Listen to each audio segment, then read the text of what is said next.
còn nhỏ mình không hề suy nghĩ nhiều về việc vì sao phải đi học. Ba mẹ nói đi học thì mình đi học thôi. Và mẹ thường hay nói ráng học để làm người nha con. Còn mình đi học cấp 1 thì thầy cô nói con ráng học đi để thi vào trường cấp 2. Và cuối cùng sau khi học cấp 3 mình đã cố gắng để thi đậu đại học. Nhưng đến khi học đại học xong thì dường như câu chuyện chỉ mới bắt đầu thôi.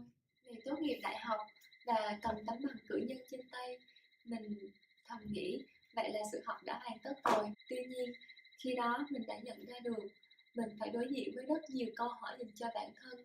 Ví dụ như mình là ai, mình muốn gì, mình có thể giúp ích được gì cho cộng đồng, cho xã hội.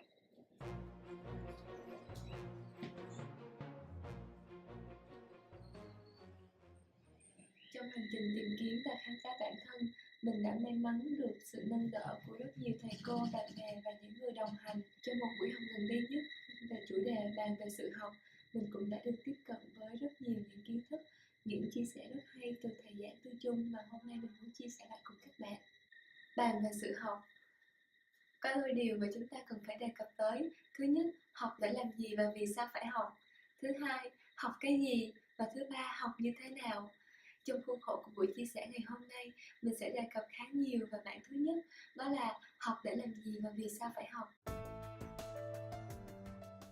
Mình sẽ được phép trích một số ý chính trong quyển sách Đúng Việc của thầy giảng Tư Trung, bao gồm học để làm người, học để làm dân và học để làm việc. Bên cạnh đó, theo quan điểm của UNESCO bàn về 4 trụ cột chính của giáo dục. Thứ nhất, learning to know, học để biết.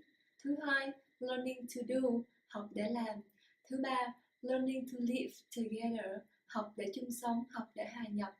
Và thứ tư, learning to be, học để làm người, học để được là chính mình.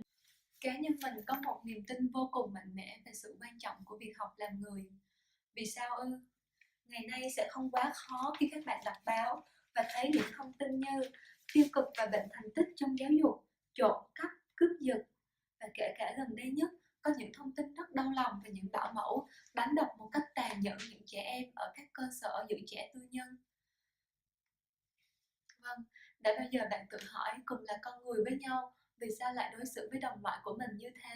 Trong Tam Tự Kinh soạn từ thời Tống của Trung Quốc để dành dạy cho những người mới bắt đầu đi học, vẫn luôn có một câu: nhân chi sơ, tính bổn thiện. Mình tin vào cái đẹp của con người, mình tin vào lòng nhân ái của con người. Nhưng vì sao, thông qua quá trình học và phát triển, con người lại có thể đối xử với nhau như vậy? Mình thiết nghĩ một con người hoàn thiện là một con người bao gồm có thể dục, trí dục, đức dục và mỹ dục.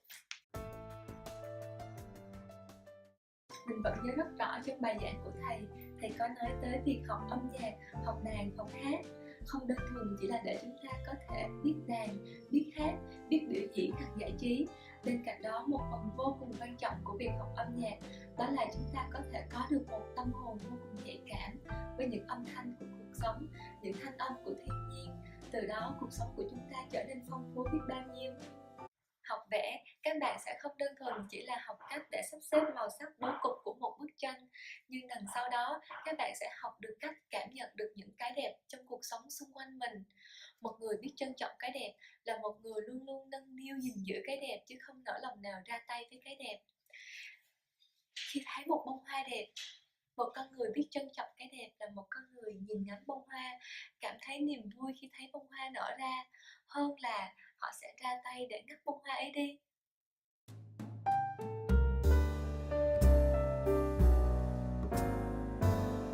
Từ nhỏ mình đã rất thích học văn. Mọi người thường hay chọc mình những người học văn là những người có tâm hồn chân ngược cành cây.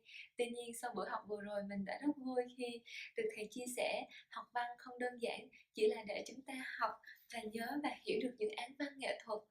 Tuy nhiên, học văn là để chúng ta có thể tiếp xúc với nhiều mảnh đời hơn. Chúng ta có thể đặt mình vào vị trí của người khác, hiểu mình, hiểu đời. Học văn thực chất ra cũng là một hình thức học thể dục, nhưng mà là thể dục cho tâm hồn đó các bạn. Bên cạnh những giá trị mà mỹ dục và trí dục đem lại cho chúng ta, mỗi người chúng ta cũng không thể nào quên việc nuôi dưỡng cơ thể, sức khỏe của mình, đó chính là thể dục. Bên cạnh đó, một phần tất yếu nữa mà mình muốn đề cập tới đó chính là đức dục. Mọi người thường hay hỏi trình độ văn hóa của bạn bao nhiêu? nhiêu? Câu hỏi này thường đề cập khá nhiều vào trí dục, có nghĩa là trình độ học vấn của họ. Tuy nhiên, như thế nào là một con người có văn hóa các bạn nhỉ? Một con người có văn hóa có thể được đánh giá thông qua hành vi và thái độ của họ. Hành vi và thái độ này xuất phát từ đâu? Nó xuất phát từ bản tính, từ giá trị sống của mỗi con người. Và bản tính, giá trị sống của mỗi con người có thể xuất phát từ những yếu tố khách quan và chủ quan. Cốt lõi lại, nó bao gồm căn tính và đức tin của mỗi người. Nói về câu chuyện làm dân, đối với mình, mọi thứ chỉ xuất phát từ một lẽ rất tự nhiên. Đây là quê hương mình sinh ra, mình lớn lên và mình rất mong muốn để có thể đóng góp được một phần nào đó cho quê hương, cho xứ sở của mình. Hiện tại mình đang vẫn giữ quyển sách Giáo dục công dân mà mình được học trong lớp 12. Phần mục lục có những mục như công dân bình đẳng trước pháp luật, quyền bình đẳng của công dân trong một số lĩnh vực của đời sống xã hội, quyền bình đẳng giữa các dân tộc, tôn giáo, công dân và những quyền tự do cơ bản, công dân với các quyền dân chủ, pháp luật với sự phát triển của công dân, vân vân và vân vân.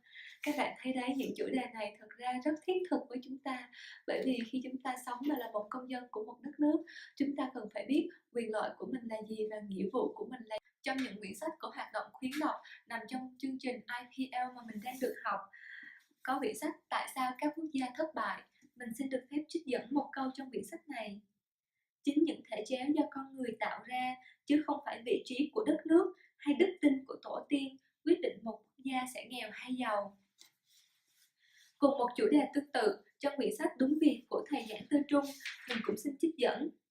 Tương tự như vậy, một đất nước chỉ có thể đi từ nô lệ đến tự do khi đất nước đó có những con người thực sự hiểu thế nào là tự do, luôn khát khao tự do và sẵn sàng chiến đấu vì điều đó. Vì vậy, chúng ta hãy cùng nhau đồng hành trên con đường trở thành một con người tự do các bạn nhé. Qua những câu chuyện về việc học làm người và học làm dân, tiếp theo mình xin được chia sẻ về việc học làm việc. Mình xin mở đầu với một định nghĩa của người Nhật về Ikigai, có nghĩa là the purpose of living, mục đích sống.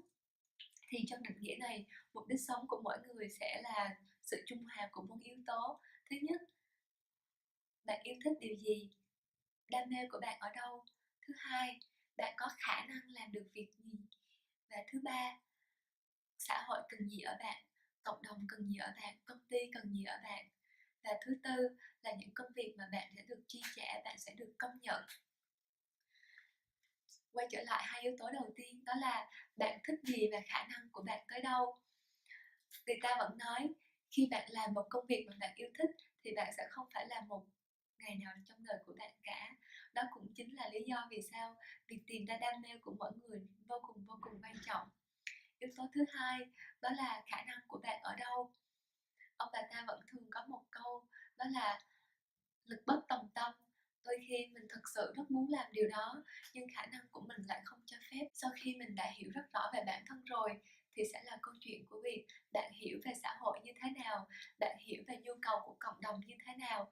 Đó chính là yếu tố thứ ba, xã hội cần gì ở bạn. Yếu tố thứ tư, theo như tháp nhu cầu của Maslow, thì những nhu cầu như ăn, mặc hàng ngày chỉ là những nhu cầu cơ bản nhất của mỗi con người.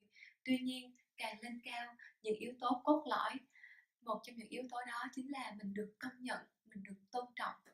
Và mình tin rằng khi các bạn làm công việc các bạn yêu thích, khi các bạn có khả năng làm công việc mình làm, khi các bạn đáp ứng được những nhu cầu của xã hội, của cộng đồng, trở thành một con người có ích cho xã hội, cho cộng đồng, khi đó bạn cũng sẽ được bù đắp lại bằng việc bạn sẽ được ghi nhận về những cống hiến của mình. Vậy sự học là câu chuyện không của riêng ai, phải không các bạn? Mỗi ngày, mỗi người chúng ta đều đã và đang dấn thân trên con đường học làm người, học làm dân và học làm việc. Mình xin kết thúc chủ đề này ở một câu hỏi. Bạn đang làm công việc gì? Bạn đã biết công việc của mình và bạn đã làm tốt công việc của mình hay chưa?